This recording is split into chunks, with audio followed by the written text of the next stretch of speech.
Are you looking for something new in your vegetable garden? Or perhaps you'd like to save space and grow more food?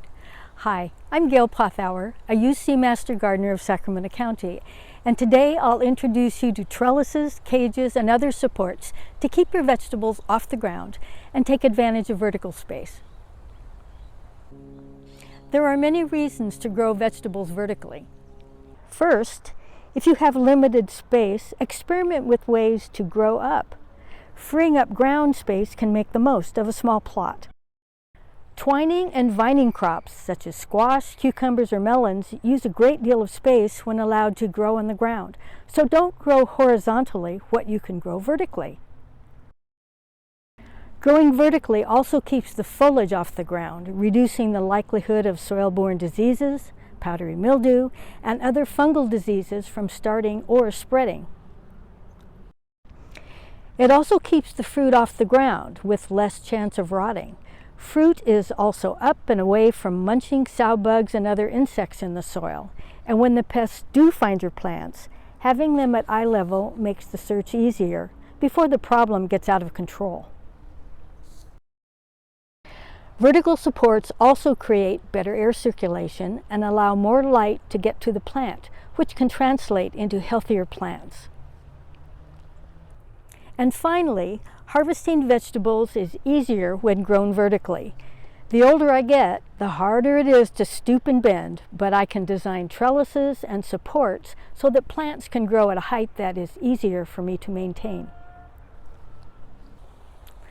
Let's talk about some examples of vertical structures. Trellises and cages are the most common plant supports used in vegetable gardens, but there are many other ways to support crops. A ladder makes an interesting trellis for vegetables that climb. Or try this, concrete reinforcing wire or cattle fencing upon which melons and pole beans can climb. Bamboo is lightweight and strong. It makes a strong support for pole beans or a short fence to support bush beans or pepper plants. You can make a trellis from metal, wood, or even bamboo, and they can be fashioned in just about any size or configuration for whatever climbing plant you're growing. You can build a tall version for pole beans or build a fence to support bush beans or pepper plants. The tennis balls and corks keep our eyes safe from poking wires.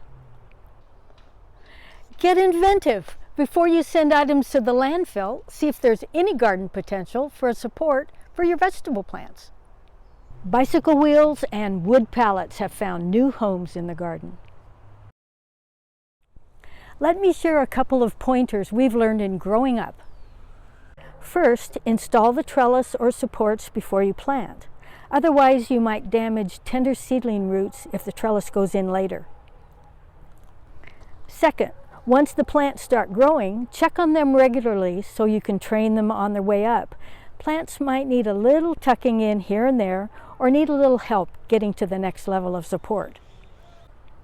Third, make sure you can reach into your structures so that you can easily harvest. For your tomato cages, use rigid, heavy-duty wire mesh with large openings. That means no chicken wire cages to support your tomatoes. Concrete reinforcing wire is a good choice. Finally, some crops need support as they grow, especially melons that slip from the vine when they're ripe. They'll splatter to the ground. Use any stretchy material such as old pantyhose or strips of t-shirts to make slings. Tie one end to the plant support, loosely fit the sling under the fruit, and tie the other end to the plant support. You have just made a little hammock for your melon. Trellises or supports can also be used in large containers, such as a half wine barrel.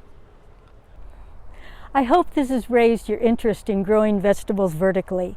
It's really fun to think of different ways to provide structure and interest in the garden. I'm currently trying to figure out how to use my husband's old golf clubs. Have fun being creative.